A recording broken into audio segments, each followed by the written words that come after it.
നമസ്കാരം. എല്ലാവർക്കും ആദ്യമായിട്ടൊരു ശുഭദിനം നേരുന്നു. ഇന്ന് എറണാകുളം ഉൾപ്പെടെയുള്ള ജില്ലകളിൽ മഴ കാരണം സ്കൂൾ അവധിയാണ്. മാർക്കറ്റിലേക്ക് വരുമ്പോൾ നമ്മുടെ മാർക്കറ്റ് ഇന്നലെ 3:30 ക്ലോസ് ചെയ്തതിന് ശേഷം നടന്ന കാര്യങ്ങൾ നോക്കാം. മാർക്കറ്റ് നമ്മൾ 3:30 ക്ലോസ് ചെയ്തതിന് ശേഷം യൂറോപ്യൻ മാർക്കറ്റ് റെഡിലടച്ചു. US മാർക്കറ്റും ഓൾമോസ്റ്റ് റെഡിലടച്ചിട്ടുണ്ട്. ഇപ്പോൾ ട്രേഡ് ചെയ്യുന്ന ഏഷ്യൻ മാർക്കറ്റും ഓൾമോസ്റ്റ് ഒരു നെഗറ്റീവ് സെൻറ്റിമെൻറ്റ്സ് ആണ്. ഇപ്പോൾ ട്രേഡ് ചെയ്യുന്ന US ഫ്യൂച്ചറും ഒരു ഫ്ലാറ്റാണ്, നെഗറ്റീവ് സെൻറ്റിമെൻറ്റ്സ് ആണ്. നിഫ്റ്റി ഇൻഡിക്കേറ്റ് ചെയ്യുന്നത് ഒരു 50 പോയിൻറ്റിൽ താഴെയുള്ളൊരു ഗ്യാപ്പ് ഡൗൺ ആണ്. വലിയ തോതിൽ പ്രോഫിറ്റ് ബുക്കിംഗ് ഒന്നും നടന്നിട്ടില്ലെങ്കിൽ കൂടിയും സ്ലൈറ്റ്ലി ഒരു പ്രോഫിറ്റ് ബുക്കിംഗ് മോഡലാണ് എൻറ്റയർ ഗ്ലോബൽ മാർക്കറ്റ്. ഇനി നമുക്ക് FISൻ്റെ കാര്യം എടുക്കുകയാണെങ്കിൽ ഇന്നലെ FIS ഏകദേശം ഒരു 2,475 കോടി രൂപയുടെ സെല്ല് നടത്തിയിട്ടുണ്ട്. പക്ഷേ ആഭ്യന്തര ധനകാര്യ സ്ഥാപനങ്ങൾ, അതായത് DIs 5,665 കോടി രൂപയ്ക്ക് മുകളിൽ ബൈ നടത്തി മാർക്കറ്റിനെ സപ്പോർട്ട് ചെയ്തിട്ടുണ്ട്. അതുകൊണ്ട് തന്നെയാണ് മാർക്കറ്റ് ഇന്നലെ 25,000 ഏകദേശം ഒരു മൈന്യൂട്ടായിട്ടുള്ള പോയിന്റുകൾ മാത്രം അകലെ വരെ നിഫ്റ്റി പോയി. അതിനുശേഷം പ്രോഫിറ്റ് ബുക്കിംഗ് കണ്ടു. വീണ്ടും നിഫ്റ്റി ചെറിയ തോതിൽ, വലിയ തോതിൽ ഇടിയാതെ മാർക്കറ്റിനെ സ്റ്റേബിളായിട്ട് നിലനിർത്തിയത് DIsൻ്റെ ആക്ഷനാണ്. ഇനി മറ്റുള്ള കാര്യങ്ങളൊക്കെ നോക്കുകയാണെങ്കിൽ ഗ്ലോബൽ മാർക്കറ്റിൽ 31-ാം തീയതി, അതായത് നാളെ ഇന്ത്യൻ സമയം ഏകദേശം ഒരു 8 മണിക്കാണ് രാത്രി US ഇൻട്രസ്റ്റ് റേറ്റ് തീരുമാനങ്ങൾ വരുന്നത്. അത് വരുന്നത് വരെ ഗ്ലോബൽ മാർക്കറ്റിൽ വലിയ തോതിലൊരു റാലിയോ അതല്ലെങ്കിൽ ഫോളോ ഉണ്ടാവില്ല. ആ ഒരു തീരുമാനം ഇപ്പോൾ ഇലക്ഷൻ്റെ റിസൾട്ട് പോലെ തന്നെയാണ് ഈ US ഇൻട്രസ്റ്റ് റേറ്റ് തീരുമാനം. കാരണം അത് എൻറ്റയർ ഗ്ലോബൽ മാർക്കറ്റിനെ ബാധിക്കുന്ന ഒരു കാര്യമാണ്. അപ്പോൾ അതിനു വേണ്ടി വെയിറ്റ് ചെയ്യുകയാണ് US മാർക്കറ്റും. അതുവഴി ഏഷ്യനും യൂറോപ്യൻ, അതിൽ ഏറ്റവും കൂടുതൽ വെയിറ്റ് ചെയ്യുന്നത് ഇന്ത്യൻ മാർക്കറ്റാണ്. കാരണം ഇന്ത്യൻ മാർക്കറ്റാണ് US മാർക്കറ്റിനെ ഏറ്റവും കൂടുതൽ ഫോളോ ചെയ്യുന്നത്. ഇനി ഇന്ന് നിഫ്റ്റിയുടെ എക്സ്പയറിയാണ്. വീക്കിലി എക്സ്പയറിയിൽ ഏത് ഇൻഡെക്സിലാണോ ആ ഇൻഡെക്സിൽ പല രീതിയിലുള്ള ഫണ്ട് ഇഞ്ചക്ഷനൊക്കെ നമ്മൾ കാണാറുണ്ട്. വലിയ ക്യാൻഡിൽസൊക്കെ ഫോം ചെയ്യുന്നത് കാണാറുണ്ട്. അതുകൊണ്ട് തന്നെ ഈ എക്സ്പയറി ട്രേഡ് എന്ന് പറയുന്നത് അത്ര ഈസി ആയിട്ടുള്ള ഒരു പരിപാടിയില്ല. മറ്റു ഏത് ട്രേഡിനേക്കാളും കുറച്ചും കൂടി ഡിഫിക്കൽട്ടായിട്ടുള്ളത് എക്സ്പയറി ട്രേഡാണ്. എസ്പെഷ്യലി ഓപ്ഷൻ റൈറ്റേഴ്സിനെ സംബന്ധിച്ച് ശ്രദ്ധിക്കുക. ഇനി നമുക്ക് നേരെ ഇന്നത്തെ മാർക്കറ്റിലുള്ള ചർച്ചയിലുള്ള കുറച്ച് സ്റ്റോക്കുകളുടെ വാർത്തകളിലേക്ക് പോകാം.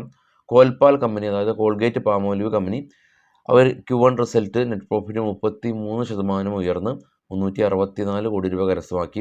ഇവരുടെ പ്രൊഡക്റ്റിൻ്റെ എല്ലാം തന്നെ വില വർധനവ് കമ്പനിയുടെ പ്രോഫിറ്റ് കൂട്ടാനായിട്ട് കാരണമായിട്ടുണ്ട്. അപ്പോൾ ഏതൊരു കമ്പനിയാണെങ്കിലും അവരുടെ പ്രൊഡക്റ്റിൻ്റെ വില വർദ്ധിപ്പിക്കുന്നത് പ്രോഫിറ്റ് കൂട്ടാനായിട്ടാണ് കാരണമാകുന്നത്. അത് സ്റ്റോക്കിനെ സംബന്ധിച്ച് അത് പോസിറ്റീവായിട്ടാണ് എടുക്കാറ്. അതുപോലെ തന്നെയാണ് വില കുറയ്ക്കുന്നത് നെഗറ്റീവ് ആകുന്നതും. അത് നമ്മൾ കണ്ടു. M&Mൻ്റെ തന്നെ വില കുറച്ചപ്പോൾ സ്റ്റോക്ക് ഇടിഞ്ഞത്. Kalpataru project company net profit 26% ഇടിഞ്ഞ് 84 കോടി രൂപ. എന്നാൽ കമ്പനിക്ക് 838 കോടി രൂപയുടെ ഓർഡർ ലഭിച്ചിട്ടുണ്ട്. പ്രോഫിറ്റിലപ്പോൾ നമ്മൾ കണ്ടത് 26% ഫോളാണ്. PNB ഹൗസിംഗ് ഫിനാൻസ് കമ്പനി, ഇവർ കേരൽ ഗ്രൂപ്പ് എന്ന് പറഞ്ഞ ഇവരുടെ ഒരു ഇൻവെസ്റ്റ്മെൻറ്റ് കമ്പനി PNB ഹൗസിംഗ് ഫിനാൻസിലെ 6.5% സ്റ്റേക്ക് വിൽക്കാണ് എന്നുള്ളത് ഒരു ന്യൂസ് ഉണ്ട്, ശ്രദ്ധിക്കുക. Data Patterson company net profit 27% ഉയർന്ന് 32 കോടി രൂപ കരസ്ഥമാക്കി. KEE industries company net profit 24% ഉയർന്ന് 150 കോടി രൂപ കരസ്ഥമാക്കി. റവന്യൂ 15% ഉയർന്നു. ITD സെമൻറ്റേഷൻ കമ്പനി, ഇവർക്ക് 1,237 കോടി രൂപ വർത്ത് വരുന്ന ഓർഡർ ന്യൂഡൽഹിയിൽ നിന്ന് ലഭിച്ചു. ഇൻഡസ് ടവർ കമ്പനി, ഇവർ ഷെയർ ബൈബാക്ക് ചെയ്യുകയാണ് എന്നുള്ള ന്യൂസ്. RVNL കമ്പനി 739 കോടി രൂപയുടെ ഓർഡർ ലഭിച്ചു. ഇൻഡോ കൗണ്ട് ഇൻഡസ്ട്രീസ് കമ്പനി 73 കോടി രൂപയിൽ നിന്ന് 77 കോടി രൂപയിലേക്ക് പ്രോഫിറ്റ് ഉയർത്തി. ഗുഡ് ലക്ക് ഇന്ത്യ കമ്പനി 28 കോടി രൂപയിൽ നിന്ന് 34 കോടി രൂപയിലേക്ക് പ്രോഫിറ്റ് ഉയർത്തി.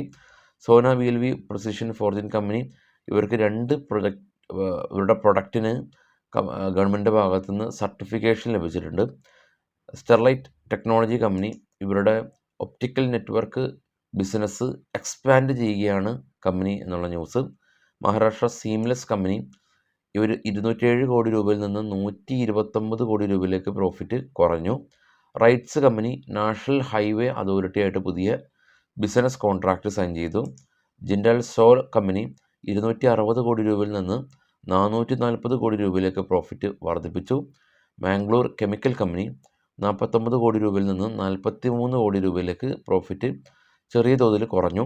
ഫൈസർ കമ്പനി ഫാർമ കമ്പനിയാണ്. കോവിഡ് സമയത്ത് വാക്സിനെല്ലാം തന്നെ മാനുഫാക്ചർ ചെയ്ത കമ്പനി. ഇവരുടെ നെറ്റ് പ്രോഫിറ്റ് 61% വർദ്ധിച്ചു.